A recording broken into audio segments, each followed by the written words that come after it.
வணக்கம் இந்தியா. இன்றொரு தகவல். நாம் இன்றைய தினம் ரிஸ்க் மேனேஜ்மெண்ட்டை பற்றி எடுத்துகிட்டு இருக்கோம். ஏன்னா இதை பங்குச்சந்தையில் விளையாடும் பொழுது தெரிஞ்சிக்க வேண்டிய ஒரு முக்கிய விஷயம். இந்த ரிஸ்க் மேனேஜரில் பார்த்தீங்கன்னாக்கா உங்களுடைய கேபிட்டலை எப்படி ப்ரிசர்வ் பண்ணுறது. ஸோ மேக்கிங் ப்ராஃபிட்ஸ் நிறைய பேர் சொல்லுவாங்க, ஆனால் ரிஸ்க்கை பற்றி சொல்கிறதுல போது சரியாக சொல்ல மாட்டாங்க. அதேமாரி எப்படி ப்ரொஃபஷனல் ப்ரியாரிட்டைஸ் இந்த மினிமைஸ் த லாசஸ். இதில் என்ன சிம்பிள் கோல் என்னென்னா, ஸோ நீங்கள் என்ன கையில் வச்சுருக்கீங்களோ அதை சேஸ் பண்ணக்கூடாது. So it's require discipline and predefined ஸ்ட்ராட்டஜிஸாக வச்சுக்கணும்.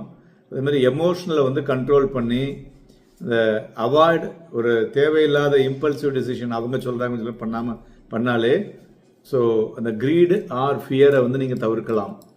ஸோ இதில் முதல்ல என்னென்னா stop loss. When you are trading on day-to-day basis using stop loss order, so இது it is a completely protecting your capital னு சொல்லலாம். அப்புறம் managing overall portfolio risk.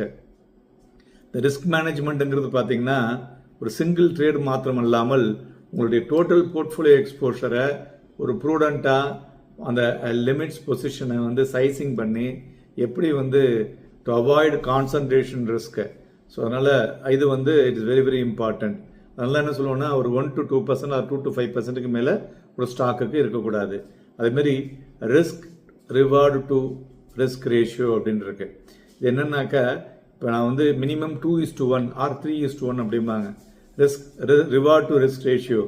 So ₹1 நான் ரிஸ்க் எடுத்தால் எனக்கு ₹3 கிடைக்கணும், இல்லை ₹1 ரிஸ்க் எடுத்தேன்னா எனக்கு ₹2 கிடைக்கணும். இதுதான் risk reward ratio. So if the risk increases அந்த ஃபண்டமெண்டல்ஸ் எல்லாமே சேஞ்ச் ஆகும், வாலட்டிலிட்டி அதிகமாகும். அதனால் உங்களுடைய பொசிஷன்ஸ் என்ன ஆகும், it will become very difficult to hold. So அதனால் அது பார்க்கணும். அடுத்து ஹெட்ஜிங் ஸ்ட்ராட்டஜிஸ்.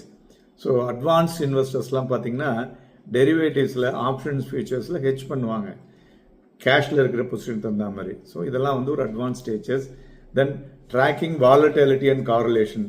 இதுதான் சொல்லுவோம் வாலட்டிலிட்டி இண்டெக்ஸ்னு இருக்கு இல்லையா, விக்ஸை வச்சு இது கண்டுபிடிக்கிறது. அப்புறம் periodic review and rebalancing about your portfolio. So இதுவும் பார்க்கணும்.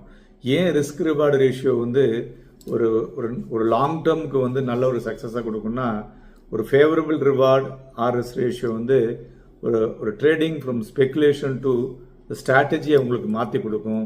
ஸோ அதனால் உங்களுடைய ரேஷியோ 2:1 வச்சிங்கனாக்கா பெட்டராக இருக்கும். ஸோ ரிஸ்க் மேனேஜ்மெண்ட்டுங்கிறது டு அவாய்டு லாஸஸ் மாத்திரம் இல்லாமல் உங்கள் கேபிட்டலை ப்ரிசர்வ் பண்ணுறது. நன்றி, வணக்கம்.